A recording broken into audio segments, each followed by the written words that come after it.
할렐루야. 반갑습니다. 우리 다 같이 주보를 한번 펼쳐보시기 바랍니다.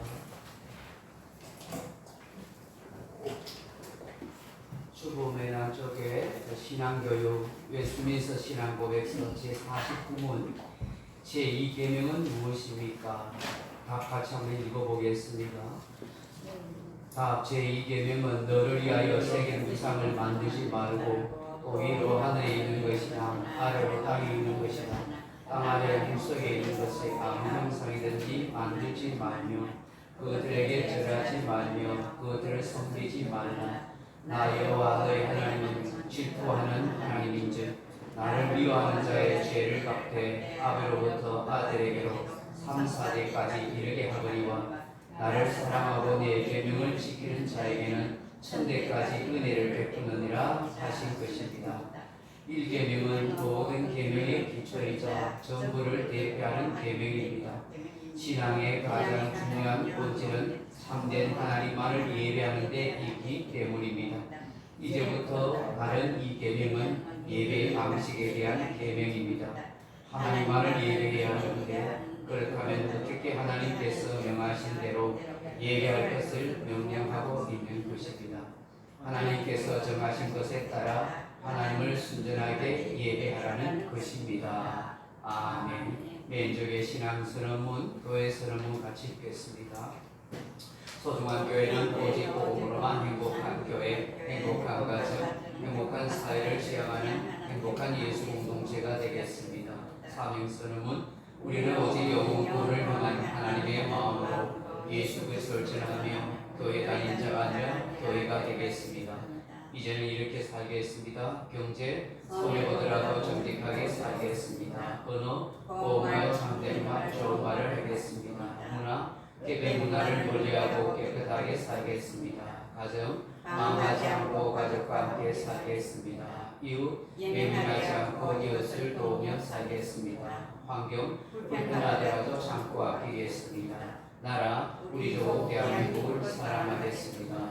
아멘. 은혜한 예배를 위해서 여러분이 가지고 계신 휴대폰을 잠시 꺼두시든지 무음으로 해주셔서 예배에 협조해 주시면 감사하겠습니다.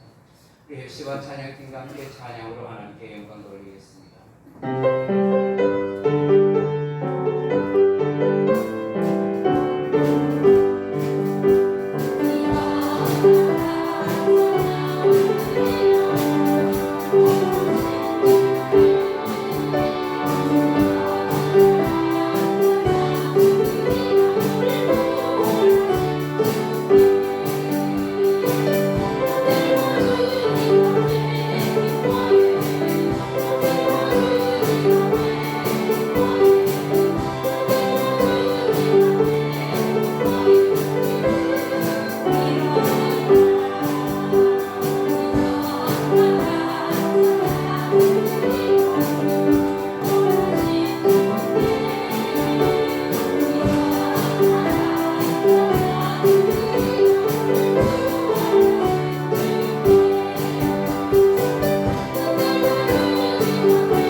다 같이 묵상 기도 드림으로 하나님 앞에 예배 드리겠습니다.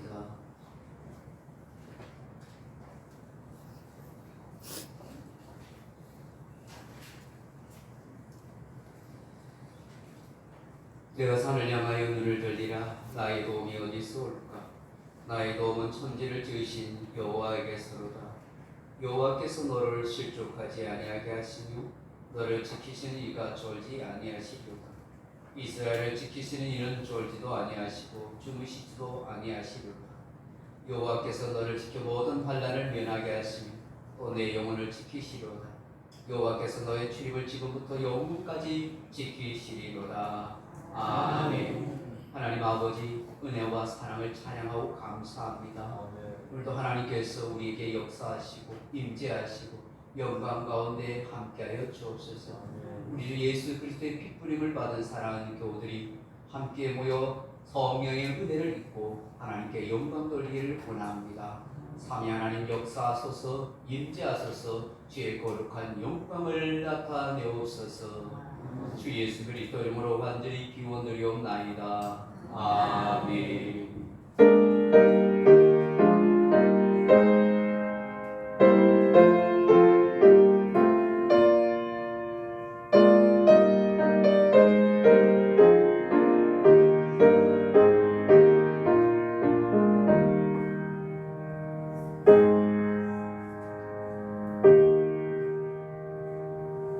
찬송 536장 올려드리겠습니다. 536장입니다.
신앙 고백 드리겠습니다.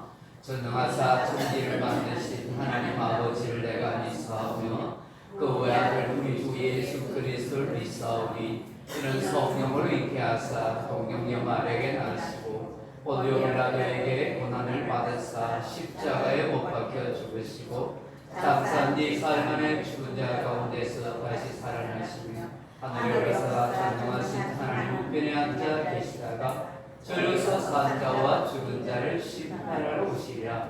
성령을 믿사오며 거룩한 공예와 성도가 서로 교통하는 것과 죄를 사하여 주시는 것과 몸이 다시 사는 것과 영원히 사는 것을 믿사옵나이다.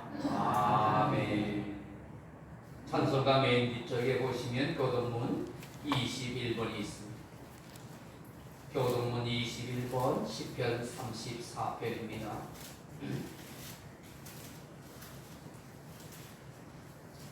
교동문 21번 시편 34편입니다. 내가 여호와를 항상 송축하며 내 입술로 항상 주를 찬양하리이다. 내 영혼이 여호와를 찬양하리니 공감할 자들이 이를 듣고 기뻐하리로다. 나와 함께 여호와를 광대하시다 하며 함께 그의 이름을 높이세. 내가 여호와께 간구하며 내게 응답하시고 내 모든 두려움에서 나를 지키시리라. 이 공관자가 부르짖음에 여호와께서 들으시고 그의 모든 환난에서 구원하셨도다. 여호와의 천사가 그를 위하는 자를 둘러 지신치고 그들을 건지시는도다. 너희는 여호와의 선하심을 맛보알지어다. 그에게 피하는 자는 복이 있도다. 너희 성도들아 여호와를 경외하라. 그를 경외하는 자에게는 공격함이 없도다. 젊은 사자는 궁핍하여 줄일지라도 여호와를 찾는 자는 모든 좋은 것에 부족함이 없으리로다. 아멘. 540장 찬송 한 장 더 올려드리겠습니다. 540장입니다.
그 보배되신 피를 우리에게 흘려주시사 십자가의 모진 고난과 고통을 견뎌주시사 오늘 우리가 존재할 수 있음을 감사드립니다.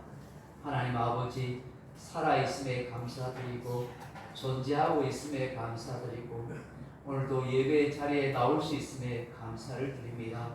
우리가 무엇인가인데 하나님이 이토록 사랑하시며 만에 하나 천에 하나 우리를 택하여 예수 그리스도를 구주와 주님으로 믿게 하십니까? 우리를 하여금 하나님의 자녀 되게 하시고 하늘나라로 상속을 주셔서 감사드립니다. 영생의 복을 주셔서 감사드립니다. 늘 우리를 외롭지 않도록 지켜주시고 동행하시고 함께하여 주셔서 감사드립니다. 하나님을 아버지로 부르고 모실 수 있어서 진심으로 감사드립니다. 오늘도 삼위 하나님의 영광을 받아주시고 우리 가운데 크신 은혜로 임재하여 주옵소서. 아버지 하나님, 하나님을 더 잘 섬기고 믿음으로 살아가야 하는데 죄성이 죽지 못해서 육의 사람이 남아있어서 하나님의 뜻을 거슬리면서 말씀대로 살지 못할 때가 있는 연약한 인생인 것을 고백합니다. 한 주간의 삶도 돌아볼 때 늘 주님과 동행하면서 말씀 속에서 살아가야 했음에도 불구하고 인간적인 욕심을 따라 살았고 세속의 사상을 따라 살았던 그런 죄인인 것을 고백합니다. 주님, 우리의 허물과 죄를 십자가 흘리신 보혈로 깨끗이 씻어 주옵소서. 우리의 생각과 마음밭이 변화되고 새롭게 해져서 하나님의 말씀을 받은 대로 그 뜻대로 살게 해주시고 믿는 사람답게 이 세상에 향기로운 인생이 되게 주옵소서. 그리스도의 편지가 되고 그리스도의 향기가 되고 세상의 소금과 빛이 될 수 있는 참다운 그리스도의 모습이 되게 하여 주옵소서.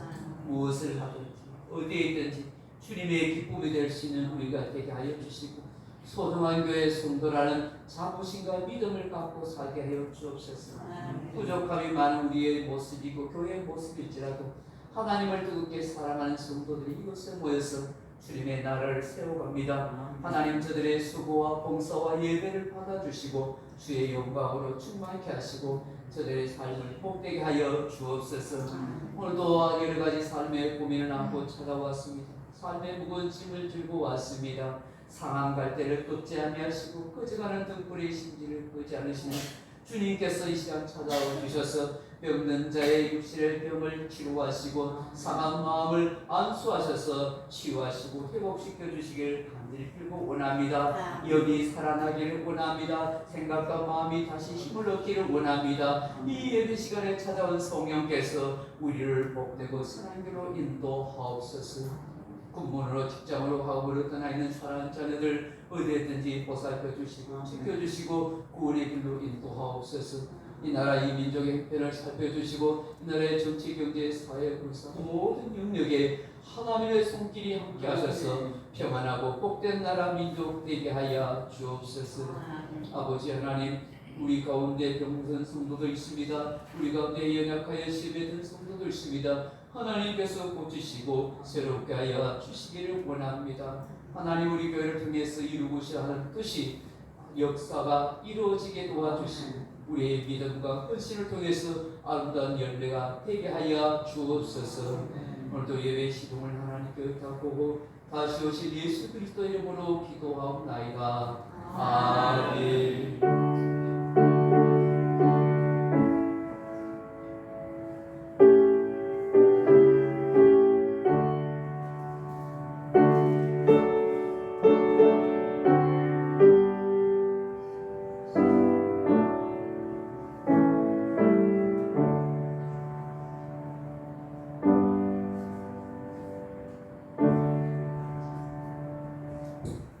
말씀을 보겠습니다. 마태복음 12장입니다. 마태복음 12장 1절에서 12절 말씀입니다.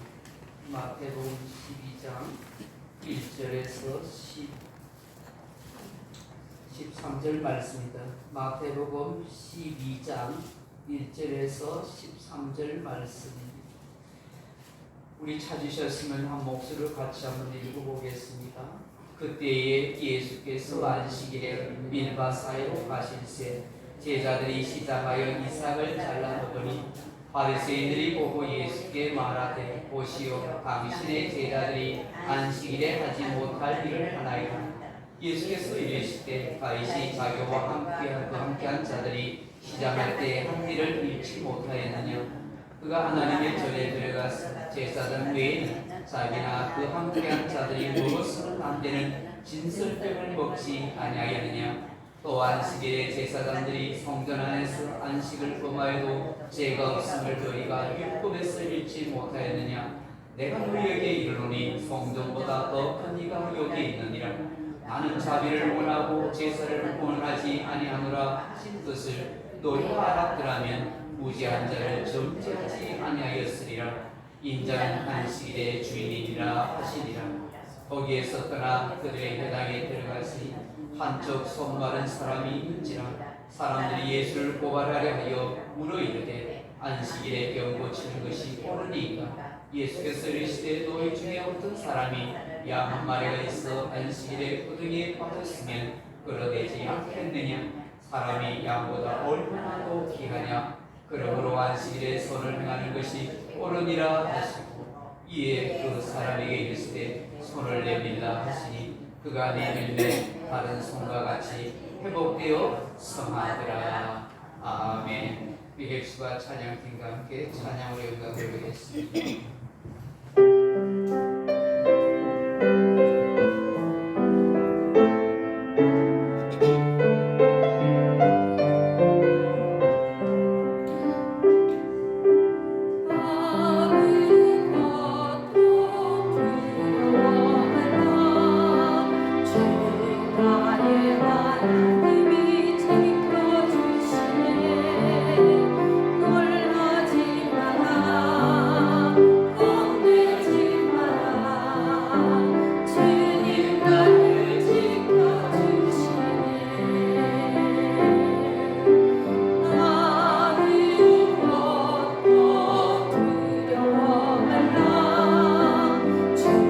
나의 하나님이 지켜주시네.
마사처럼 어렵고 위험한 일 있어도 주님이 함께 하시고 지켜주시기 때문에 얼마든지 이겨갈 수 있을 줄 믿습니다. 아멘. 제가 옛날 전도사 시절에 주일학교 아이들을 가르치면서 늘 아이들에게 재수 치료로 그 아이들에게 세뇌한 것이 있습니다.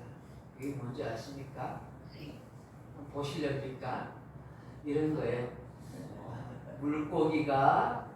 물고기가 물을 떠나서는 살 수가 없듯이 우리도 하나님을 떠나서는 살 수가 없습니다. 한번 따라해 보실래요? 같이 한번 해보실래요? 시작. 물고기가 물을 떠나서는 살 수가 없듯이 우리도 하나님을 떠나서는 살 수가 없습니다. 아멘. 네. 별거 아닌 것 같아도 이게 진리예요.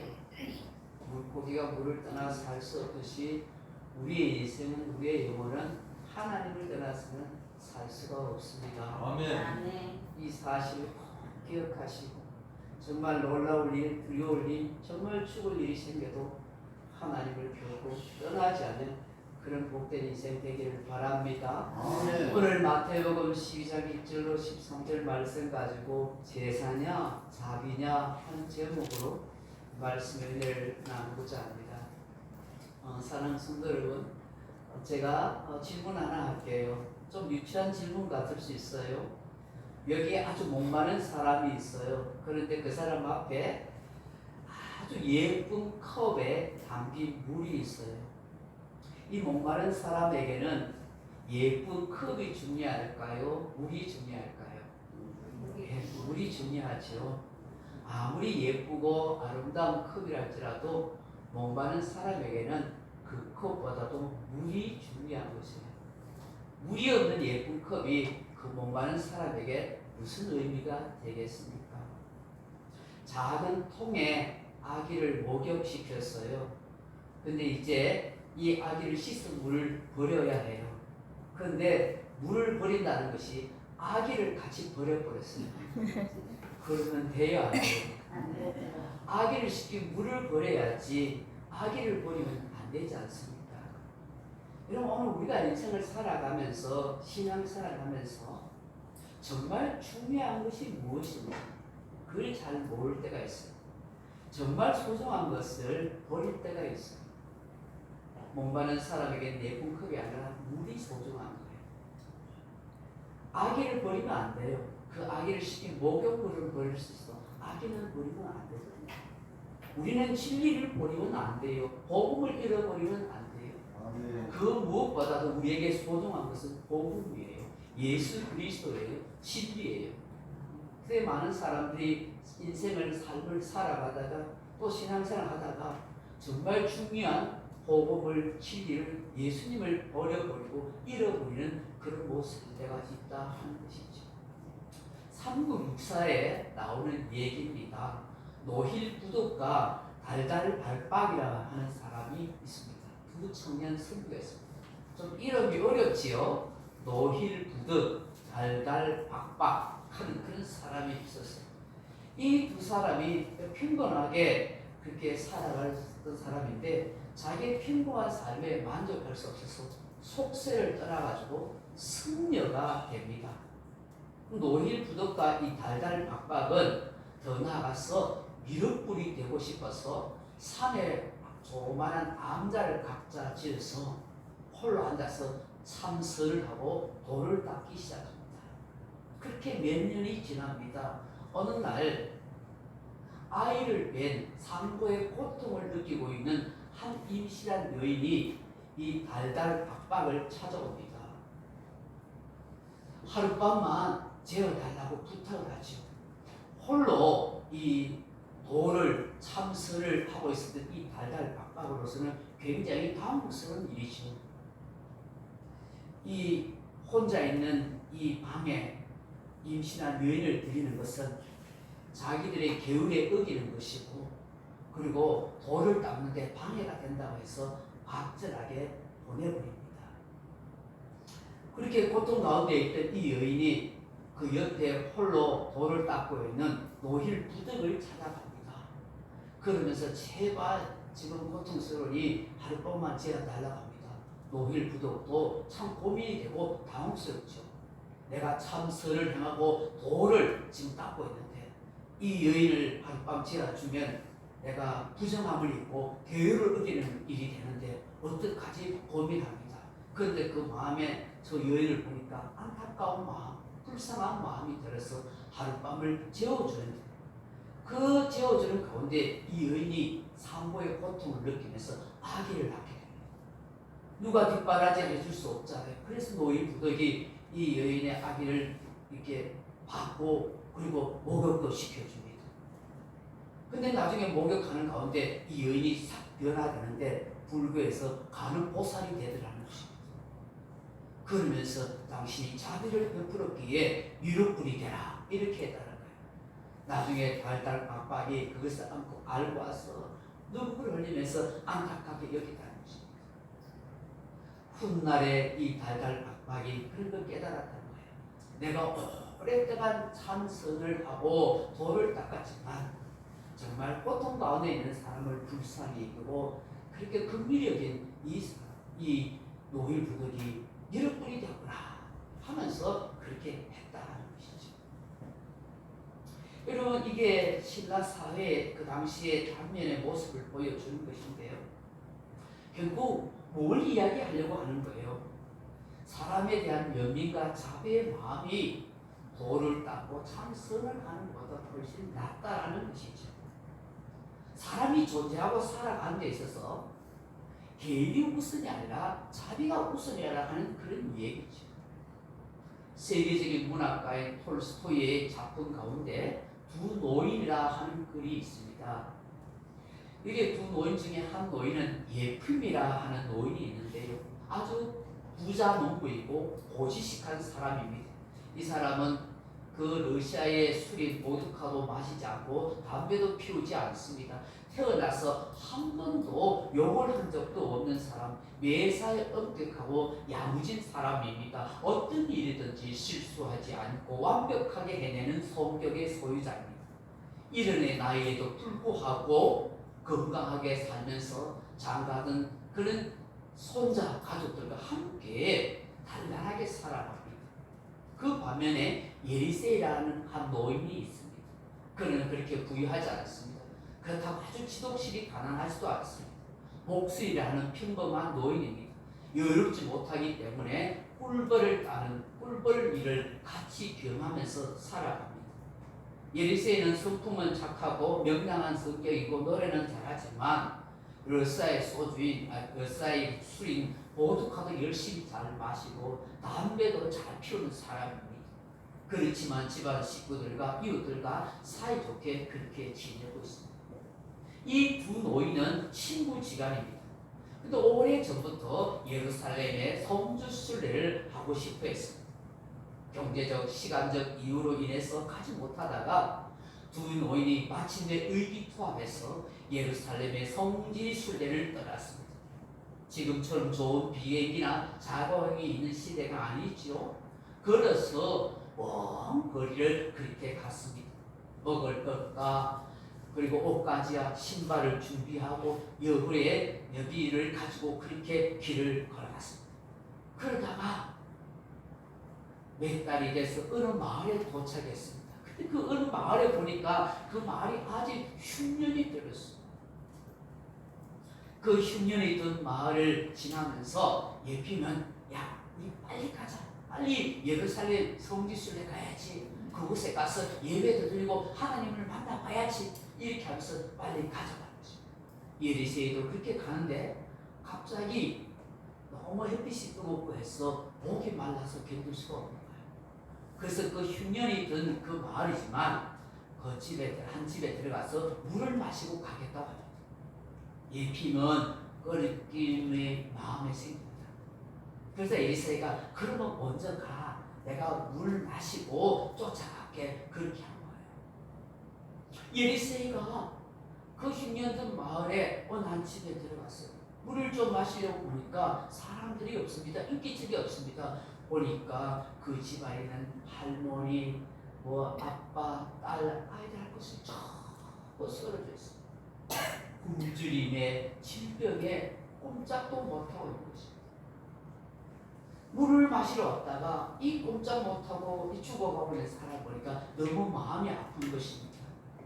빨리 예루살렘 성지 순례를 가야 하는데 친구 예핀이 기다리고 있는데 이 사람들을 보고 그냥 가자니까 도무지 발걸음이 떼어지지 않습니다.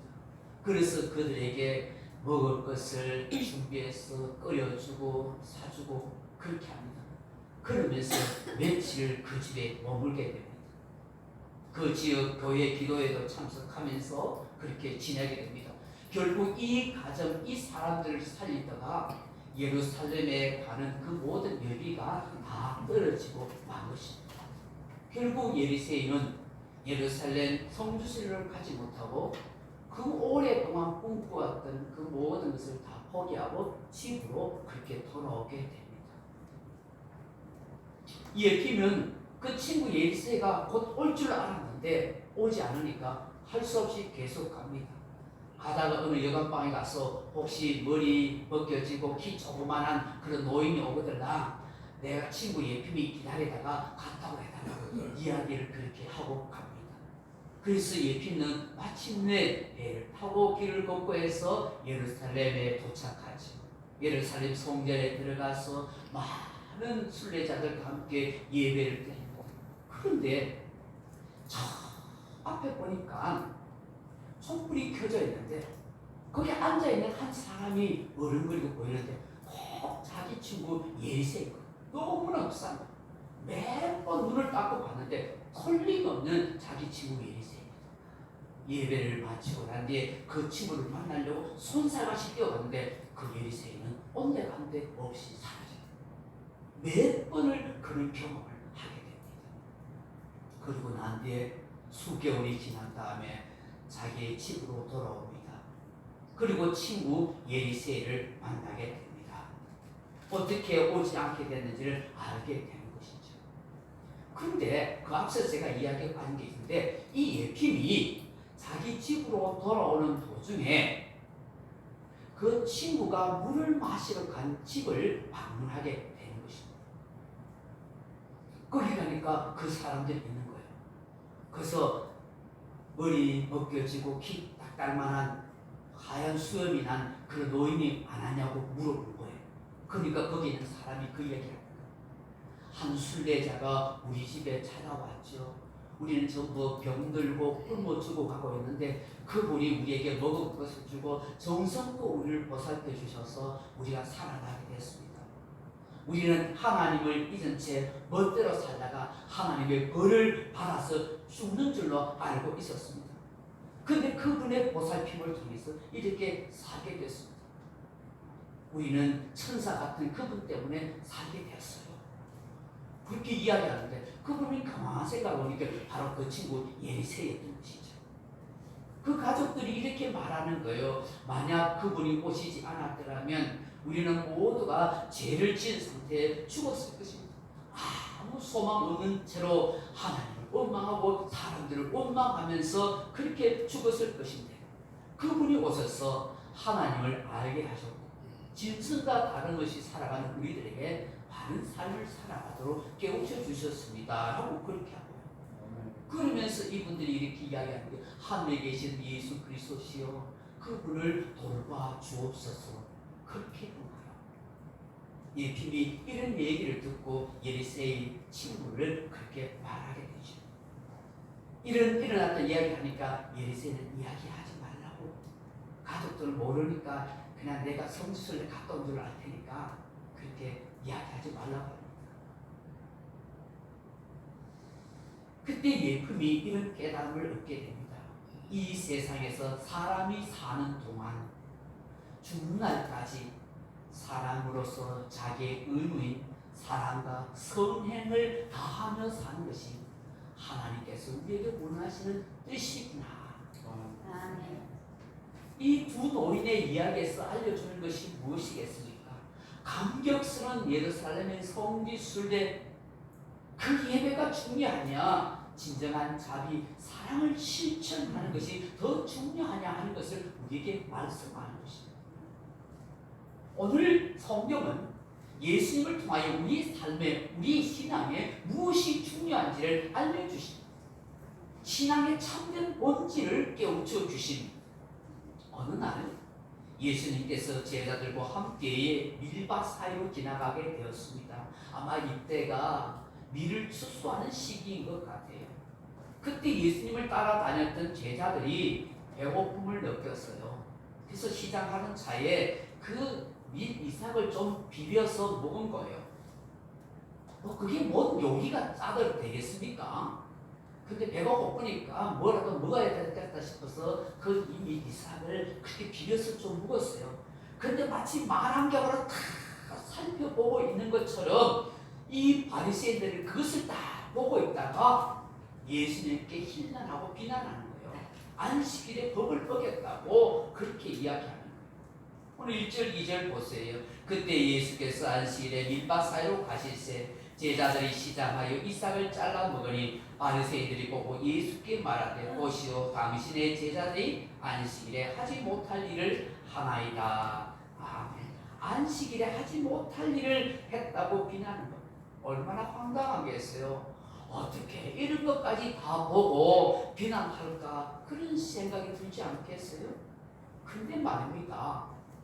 성경에 또 율법에 가난한 자, 나그네 된 자를 위해서 배려하는 말씀이 있어요. 신명기 23장 25절에 보면 내 이웃의 곡식밭에 들어갈 때는 내가 손으로 이삭을 따도 되느니라 그렇게 말씀하고 있어요.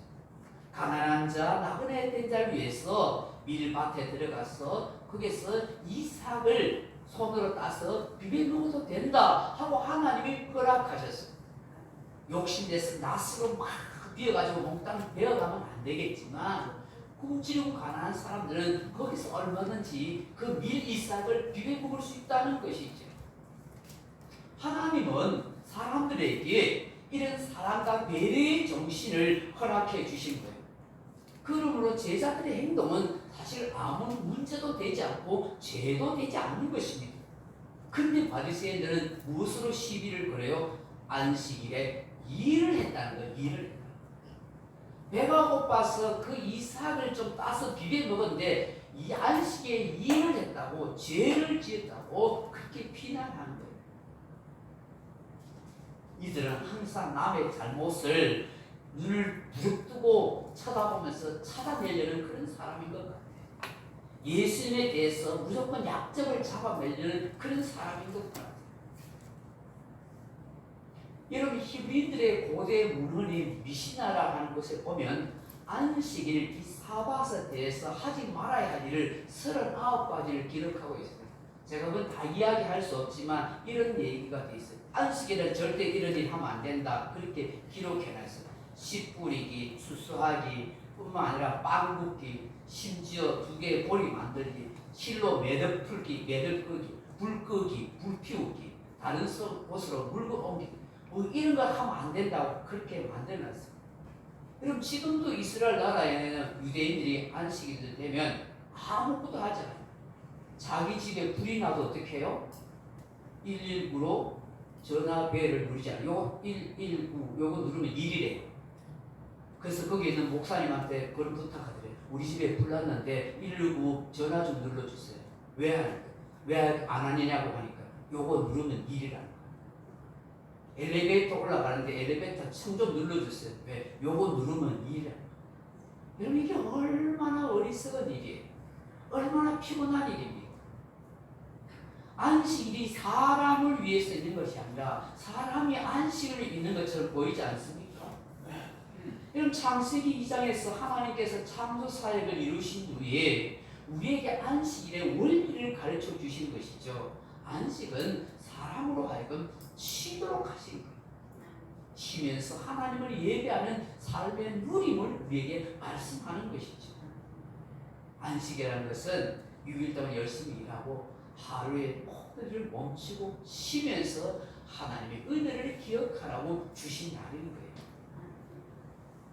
그런데 이런 안식의 율법 정신은 없어지고 인간이 만든 전통과 유전들로 사람들에게 묵은 짐만 잔뜩 지은 것입니다. 그 유대인들의 안식이란 그냥 무엇을 하지 않는 날로 그렇게 주의점하는 거예요.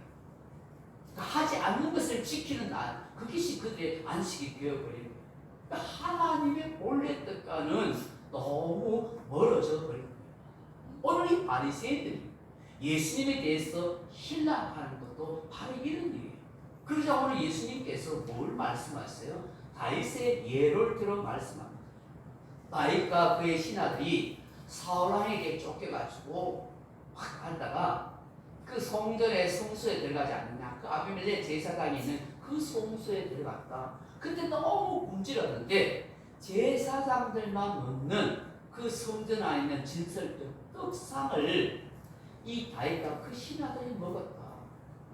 그건 하나님의 법을 어긴 것처럼 보이지만 너희들의 조상 다윗에 대해서 한 번도 죄를 지었다고 비난한 적이 있느냐? 없지 않느냐?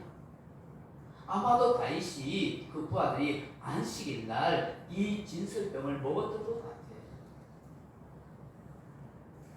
오늘 5절에 보십시오. 또 뭐라고 말씀하세요? 또 안식일에 제사장들이 성전 안에서 안식을 범하여도 죄가 없음을 너희가 율법에 읽지 못하였느냐라고 말씀합니다. 그럼 안식일에 제사장들이 성전 일을 하고 있잖아요. 얼마나 분주하고 바쁩니까? 그럼 안식에 노동을 금지했는데 제사장은 안식일날 일을 하고 더 바쁜 일이 되죠. 그건 죄가 없지 않느냐. 하나님을 섬기는 일에 있었어요. 이들의 잘못된 고정관념과 편견에 대해서 율법의 해석, 말씀을 잘못 해석한 것에 대해서 주님은 이 다윗과 성전의 제사장의 예를 들어서 그렇게 설명해 줍니다. 다시 말해서 어떤 법보다도 사람의 생명이 소중하다는 거예요. 사람의 생명이 중요하다는 거예요.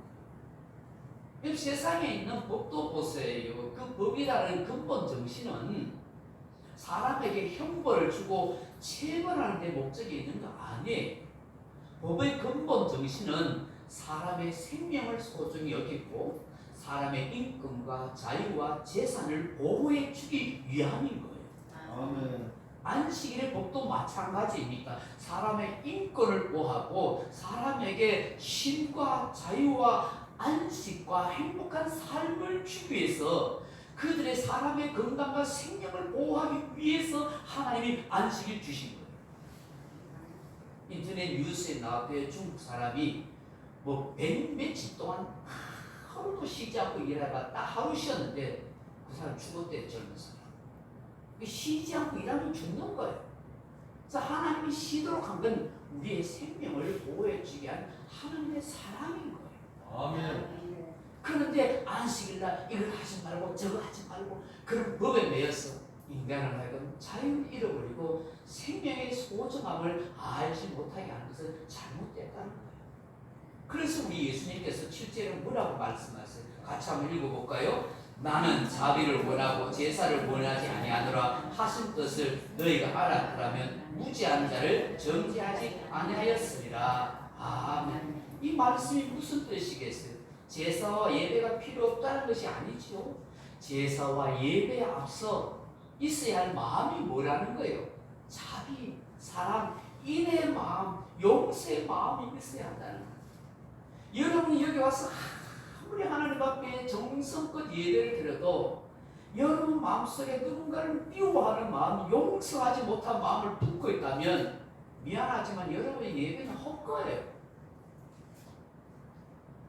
누군가를 사랑하지 못하고 그런 마음이 있다면 하나님이 여러분의 영혼과 마음을 받을 수 있겠어요? 중요한 신앙의 본질인 거예요. 용서할 수 있는, 사랑할 수 있는 인의 마음이 우리에게 먼저 필요하다는 걸 하나님 말씀하는 거예요. 여러분 예수님께서 마태복음 5장 23절에 이렇게 말씀하셨잖아요. 그러므로 예물을 제단에 드리려다가 거기서 내 형제에게 원망 들을 만한 일이 있거든, 생각나거든, 예물을 제단 앞에 두고 먼저 가서 형제와 화목하고 난 이후에 그 예물을 드리라. 그렇게 말씀합니다. 하나님 앞에 아름다운 제물을 헌금을 드리려고 정성을 다해서 많은 예물을 가지고 온다 할지라도 누군가가 원수의 관계에서 있거든 가서 화해해라. 그게 서로 소중하다. 그리고 그리고 난 뒤에 예물을 드리도록 하라. 오늘 예수님이 말씀하시는 우리 신앙과 삶의 본질이 바로 그거예요. 당신들의 마음이 사랑으로 용서로 가르쳐 있지 않으면 당신들이 드리는 그 아름다운 곡조의 찬송 소리가, 그렇게 드리는 기도가, 그렇게 드리는 예물이, 예배가 무슨 가치가 있느냐. 형제간에, 여러분 성도들 간에 용서와 사랑 없이 드리는 예물과 예배는 의미가 없는 거예요. 용서와 화해와 사랑의 마음으로 가장 성도가 되어서 하나님 앞에 그렇게 예배드릴 때 하나님이 받아주신 줄을 믿습니다. 이 안식일의 법이 바로 이런 정신이에요. 이런 하나님에 대한 자비를 모르고 그저 그 이삭 잘라 먹었다고 비난하는 이 바리새인, 이 서기관들에 대해서 주님은 말씀합니다.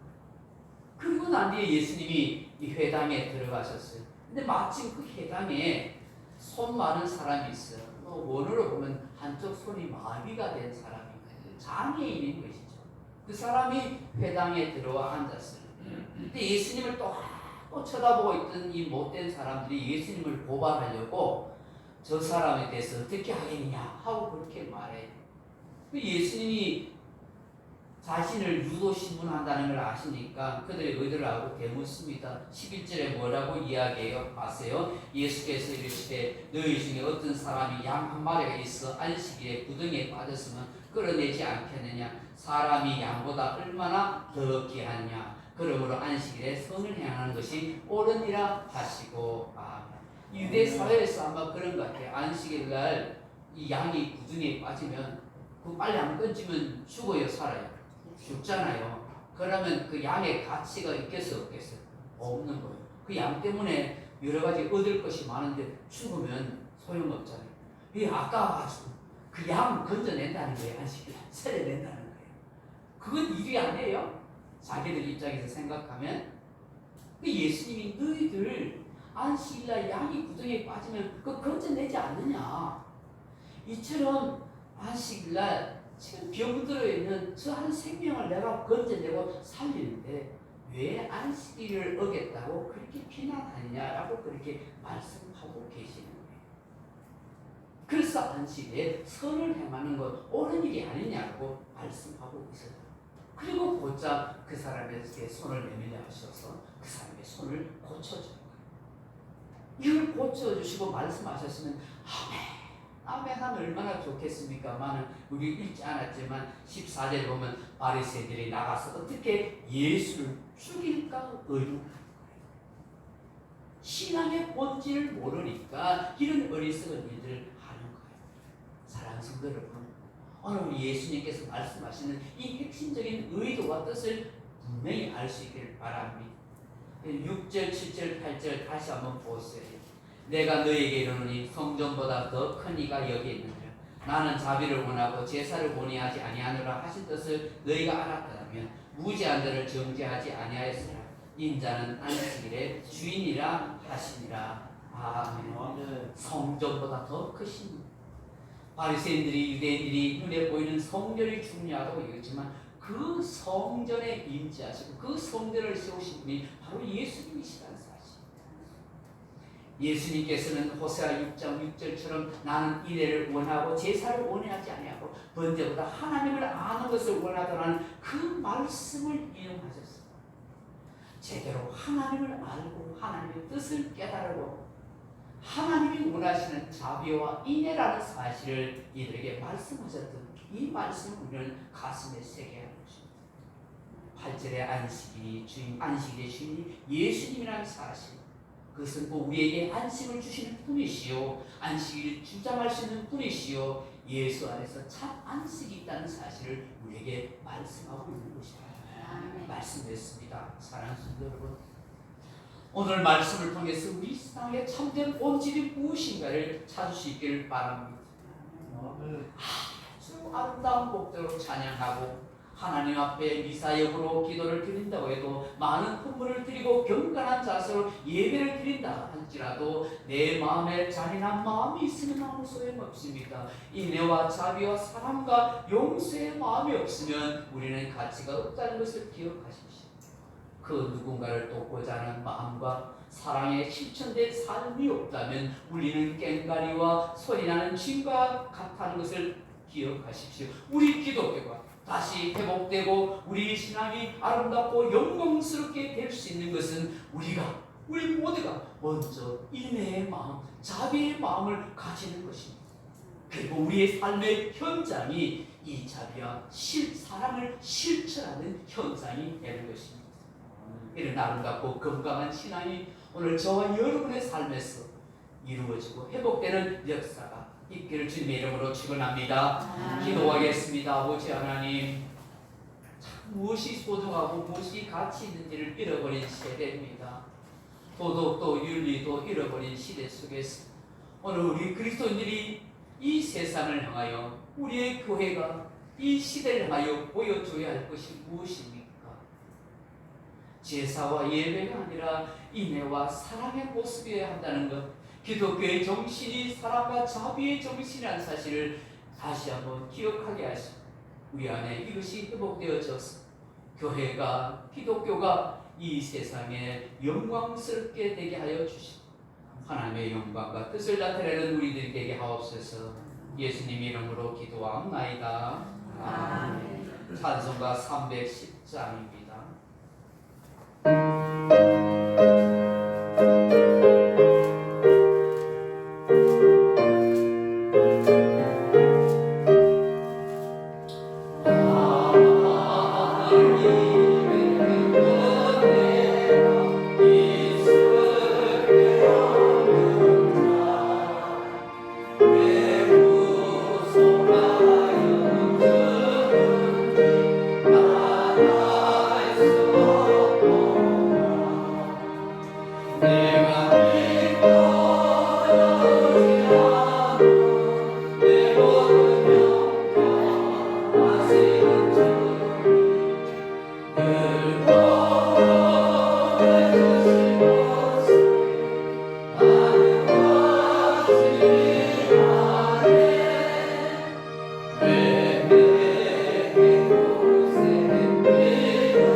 예수님의 겸손과 온유의 성품을 닮아가게 도와주십시오.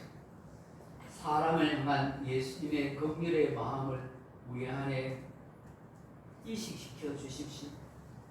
그래서 정말 그리스도인이 누구냐고, 그리스도인이 어떤 모습이냐고 할 때 이와 같은 사람이라고 말하고 인정받을 수 있는 우리들이 되게 해주십시오. 이제 이 땅에 우리의 기독교가, 우리의 교회가, 우리 그리스도인이 진정한 하나님의 사람으로 보여줄 수 있는 시대적 과업이 있음을 다시 한번 깨닫게 해주십시오. 마음이 완악해지고 사상이 무너져가고 도덕과 윤리의 근간이 흔들리는 이 시대 속에서 교회가 무엇인지, 기독교가 무엇인지, 그리스도인이 어떤 사람인지를 보여줄 수 있는 절호의 찬스라는 사실을 오늘 우리 안에 먼저 변화와 개혁의 역사가 일어나게 하십니다. 신앙의 본질이 새롭게 획득되어지는 은혜가 있게 해 주옵소서. 아멘. 그 말씀 앞에서 다시 한번 깨달음을 얻는 복된 시간 되기를 원하고 예수님 이름으로 축복하고 기도하옵나이다. 아멘. 옆 사람과 두 사람 인사하십시다. 하나님 당신을 사랑하십니다. 하나님의 은혜가 함께하길 바랍니다. 예배 오신 여러분 진심으로 환영합니다. 하나님의 은혜가 늘 충만하길 바랍니다. 아멘. 오늘 오후에는 우리 성경 암송대를 합니다. 시편 103편입니다. 이 시편 103편 말씀 참 은혜로운 말씀입니다. 참가상도 있고 상도 준비되어 있습니다. 한 구절이라도 외우시면 참 좋겠습니다. 나가실 때 울산에 비 신문 한 장씩 가져가시기 바랍니다. 다음 주는 추석 명절 관계로 오전 예배만 드리고 점심 식사는 하지 않도록 합니다. 봉사자 한 주 쉬도록 그렇게 하겠습니다. 이 기간은 원래는 여름 형편에 맞춰서 이렇게 알아서 하시면 좋겠습니다. 교회를 섬기는 봉사자들을 격려해 주시고 우리 교회가 섬기는 선교사님들과 교회 기간을 위해서 많이 기도해 주시고 우리가 또 선교하는 일에 조금씩이라도 같이 협력하면 좋겠다 싶습니다. 환자의 쾌를 위해서 계속 기도해 주시기 바랍니다. 우리 다른 광고 없으면 620장 우리 찬송으로 예배를 하도록 하겠습니다.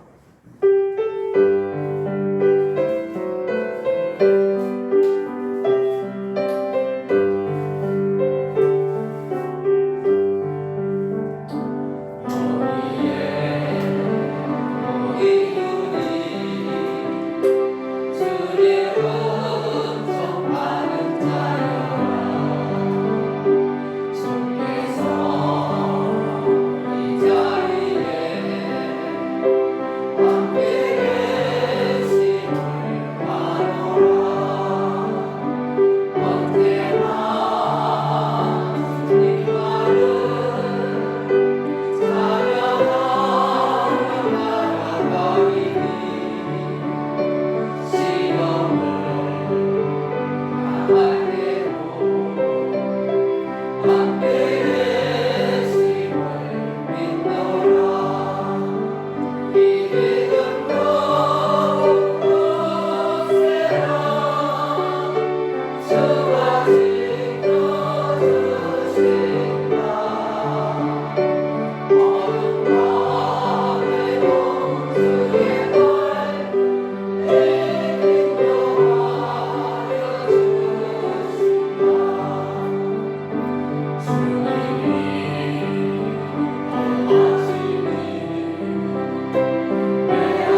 하나님 아버지의 사랑과 성령의 감동 위로가 충만한 은사가 오늘 우리에게 있어야 할 자비와 인내의 마음이 충만하게 하시고 날마다 우리의 삶 가운데 그리스도의 삶을 실천해 가기를 간절히 소망해 보는 이 자리에 참석한 주의 사랑 백성들 심령과 머리와 가슴과 일터에 이제부터 영원토록 함께 있을지어다.